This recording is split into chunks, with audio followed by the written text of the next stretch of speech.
Assalamualaikum warahmatullahi wabarakatuh. Kami dari kelompok Fantastic Four. Kami akan memaparkan beberapa materi dari guru-guru hebat kami. Ada Pak Mujahidin, kemudian ada Ibu Nur Hikmah, dan saya sendiri Ibu Salmia. Kemudian ada Ibu Asrida, Ibu Radia, dan Pak Hairul. Baik sobat pembelajar, mari kita dengarkan penyajian materi dari Ibu Asrida. Silahkan Bu. Iya, terima kasih. Assalamualaikum warahmatullahi wabarakatuh. Hai sobat pembelajar, perkenalkan saya Ibu Asrida dari Mansatu Bone akan memaparkan materi tentang kebutuhan. Kebutuhan bisa kita artikan segala sesuatu yang berhubungan dengan apa yang dibutuhkan oleh manusia untuk menjaga kelangsungan hidupnya. Nah, kebutuhan itu bisa dibedakan beberapa jenis. Ada berdasarkan intensitasnya, berdasarkan subjek, berdasarkan sifat, dan juga berdasarkan waktu. Kebutuhan berdasarkan intensitasnya itu dibagi atas 3. Ada kebutuhan primer, kebutuhan sekunder, dan kebutuhan tersier. Sedangkan kebutuhan berdasarkan subjek dibagi atas 2. Ada kebutuhan individu dan ada kebutuhan kolektif. Kebutuhan berdasarkan sifat, ada kebutuhan jasmani dan ada kebutuhan rohani. Dan selanjutnya adalah kebutuhan berdasarkan waktu. Kebutuhan berdasarkan waktu itu ada kebutuhan sekarang dan kebutuhan yang akan datang. Ya, adapun berdasarkan intensitasnya, primer, sekunder dengan tersier, contohnya adalah papan, sandang, dan pangan. Ya, mungkin itu barangkali pemaparan materi dari saya. Terima kasih Ibu. Selanjutnya silahkan. Baik sobat pembelajar, selanjutnya kita akan mendengarkan pemaparan materi dari Ibu Nur Hikmah. Silakan Bu. Baik, Assalamualaikum warahmatullahi wabarakatuh. Hai sobat pembelajar, perkenalkan saya Nur Hikmatullah, asal Madrasah Aliyah Swasta Nurul Hasan Tumbu, Kabupaten Mamuju Tengah, mata pelajaran Al-Quran Hadis. Pada kesempatan ini saya akan menyampaikan materi tentang pentingnya berwudu. Nah, jadi sobat pembelajar perlu kita ketahui bahwa berwudu merupakan salah satu hal yang dilakukan oleh umat Islam sebagai cara untuk membersihkan diri dari hadas kecil. Nah, adapun berwudu tidak hanya dilakukan serta-merta hanya dengan membasuh tangan ataupun wajah, akan tetapi dilakukan dengan niat dan juga mempunyai doa yang perlu dihafal. Baik sobat pembelajar, adapun dalil tentang pentingnya berwudu bisa kita jumpai pada Al-Quran surah ke-5, tepatnya pada surah Al-Maidah ayat ke-6. Baik sobat pembelajar, demikianlah materi yang sempat saya sampaikan. Lebih dan kurang mohon dimaafkan. Assalamualaikum warahmatullahi wabarakatuh. Baik sobat pembelajar, untuk selanjutnya kita akan mendengarkan pemaparan materi dari Ibu Radia. Silakan Bu. Baik, Assalamualaikum warahmatullahi wabarakatuh. Hai sobat pembelajar, perkenalkan nama saya Radia dari Madrasah Aliyah Salumaka, Kabupaten Mamasa, akan membawakan materi istinja. Istinja yaitu bersuci. Istinja dalam konteks Islam adalah proses membersihkan diri dari najis menggunakan air setelah melakukan buang air kecil ataupun buang air besar.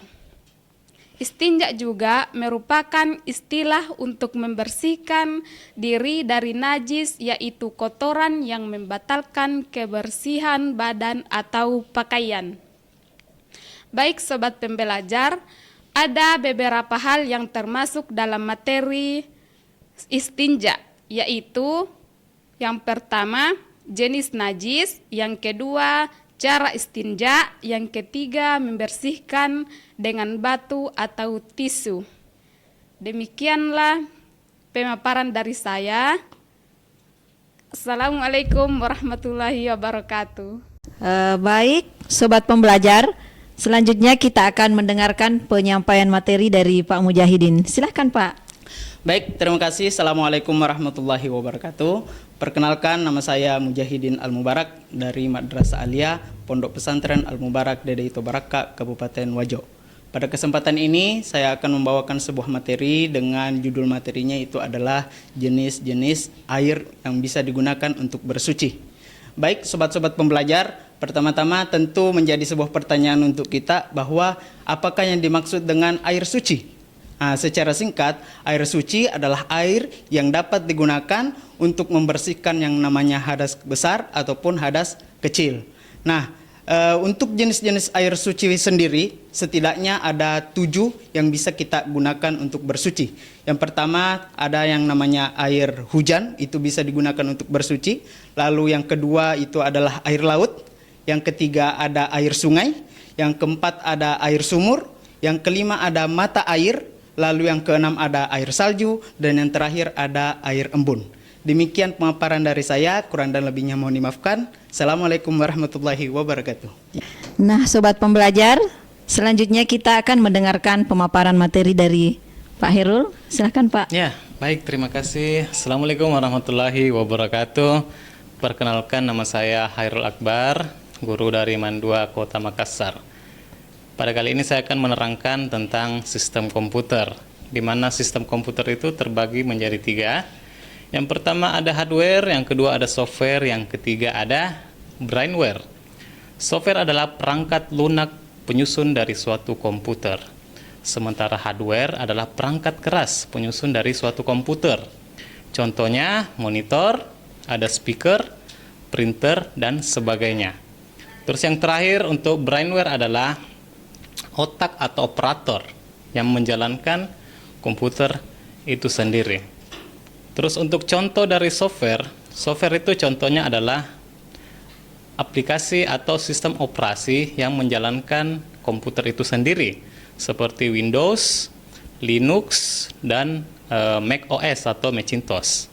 Baik, demikian materi tentang sistem komputer yang saya sampaikan. Terima kasih. Assalamualaikum warahmatullahi wabarakatuh.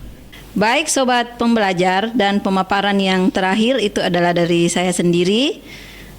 Perkenalkan, nama saya Salmia, akan memaparkan materi tentang bahasa Arab, yaitu materi tentang al-kalimah. Al-kalimah dalam bahasa Arab itu berarti kata, ya, jadi bukan kalimat ya, tapi al-kalimah itu berarti kata. Al-kalimah ini terbagi ke dalam 3 ya kalau dalam bahasa Arab, yaitu al-ismu, kemudian al-fi'lu, kemudian al-hurf atau al-harfu.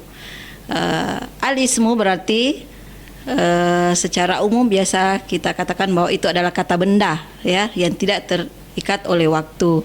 Contohnya madrasatun, masjidun, ya, ahmadun, dan sebagainya. Kemudian yang kedua yaitu al-fi'lu. Ya. Al-fi'lu itu berarti kata kerja ya. Kata kerja ini tentunya terikat oleh waktu. Yang mana ini juga sangat luas cakupannya, yang terbagi 3 ya. Kemudian yang ketiga yaitu adalah al-harfu atau huruf. Al-harfu atau al-huruf ini selain daripada isim fi'il tadi. Jadi dan akan memiliki makna apabila dia bersambung dengan kalimat atau kata-kata yang lain. Thayyib, yumkin iktafaitu minni, syukron ala husni ihtimamikum. Assalamualaikum warahmatullahi wabarakatuh. Demikian penyampaian materi dari kami kelompok Fantastic Four. Tetap semangat belajar dan tebar ilmu dengan penuh cinta. Assalamualaikum warahmatullahi wabarakatuh.